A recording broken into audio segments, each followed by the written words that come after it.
ಕಳ್ಳ ಮಾತಾಡಿ ಕಳ್ಳ. ಏನ್ ಸರ್ ಇದು?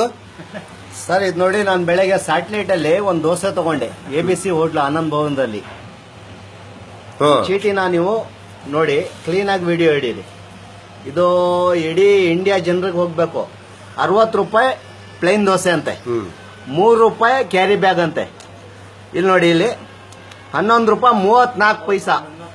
ಎಷ್ಟು? 11 ರೂಪಾಯಿ 34 ಪೈಸಾ GST. ಇಲ್ಲಿ ನೋಡಿ, GST ಟ್ಯಾಕ್ಸ್ ಅಂತೆ. ತಿನ್ನೋ ಊಟದಲ್ಲಿ GST ಟ್ಯಾಕ್ಸ್ ಹಾಕಿದ್ರೆ ಏನ್ ಅಚ್ಚೆ ದಿನ ತಗೋ ಬರ್ತಾ ಇರೋದು ಮೋದಿಜಿ? ಬಡವ್ರಿಗೆಲ್ಲ ಹಾಕೊಂಡು ಡೆಂಗ್ತಾ ಇರತ್ ತಾನೆ. ಈಗ ಬಡವರೆಲ್ಲ ಸೇರ್ಕೊಂಡು ಮೋದಿಗೆ ಡೆಂಗ್ಬೇಕು ತಾನೆ. ಈ ವಿಡಿಯೋ ಇಡೀ ಇಂಡಿಯಾದಲ್ಲಿ ಶೇರ್ ಆಗ್ಬೇಕು. ಆ ತರ ಮಾಡ್ಬೇಕು. ಏನ್ ಹೇಳಿ? 60 ರೂಪಾಯಿ ದೋಸೆ, 11 ರೂಪಾಯಿ 34 ಪೈಸಾ GST ಟ್ಯಾಕ್ಸ್ ಹಾಕವನೆ. ಈಗ ಬಡವ್ರು ಊಟ ಮಾಡ್ಬೇಕು ಅಂದ್ರೆ ಟ್ಯಾಕ್ಸ್ ಕಟ್ಬೇಕು. ಹೆಂಗೈತ ನೋಡಿ, ಇಲ್ಲಿ ನಮ್ ದೇಶನ ನಡೆಸ್ತಾ ಇರೋದು ಇವರೆಲ್ಲ. ಕೋಟ್ಯಾಂತರ ರೂಪಾಯಿ ಇವ್ರ ಹತ್ರ ಕೊಳಿತಾ ಇದೆ, ಅದಕ್ಕೇನು ಟ್ಯಾಕ್ಸ್ ಇಲ್ಲ.